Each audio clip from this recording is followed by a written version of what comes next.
Hej, jeg hedder Tina. Jeg er fysioterapeut og osteopat ved Team Osteo. Vi behandler mange babyer her i klinikken, og ofte så giver vi forældrene et par øvelser med hjem for at træne diverse sensorer. Og jeg vil gerne vise jer et par øvelser i dag, som I nemt kan lave hjemme med jeres babyer.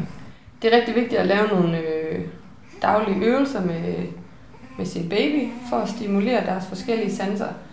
Og jeg vil lige vise nogle få simple øvelser, man kan lave derhjemme.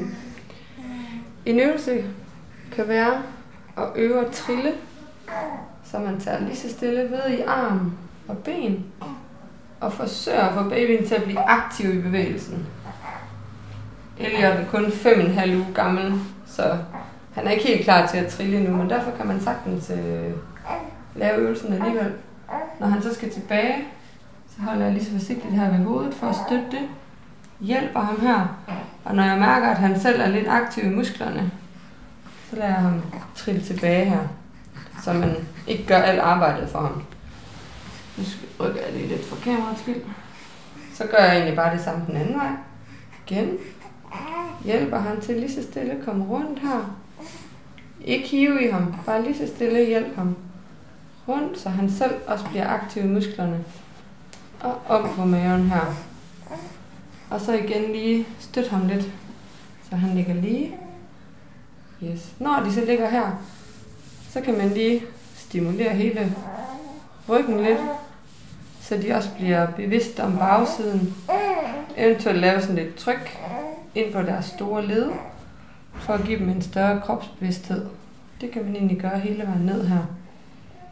Det kan de rigtig godt lide, og det giver dem sådan en følelse af, at de sådan er samlet i deres krop. Babyer kan godt have en følelse af ikke helt at vide, hvor de er afgrænset fra omverdenen. Så det her, det giver dem meget ro i kroppen.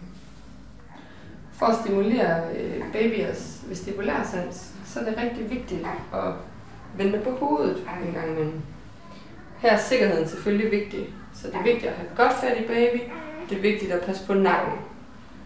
Når jeg skal have Elliot rundt på ryggen her, så tager jeg ved omkring nederste del af maven over hofterne. Det er vigtigt, at man ikke gør det i benene, men at man har fat rundt om hofterne her.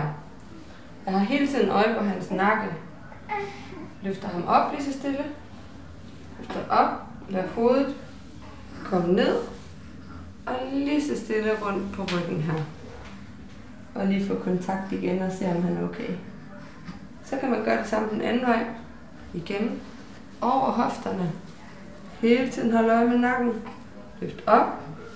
Ikke lade hovedet hvile på jorden, men hele tiden have det løftet og ned på maven igen. Det er en rigtig god måde at lige få stimuleret den her vestibulærsans, der sidder inde i øret.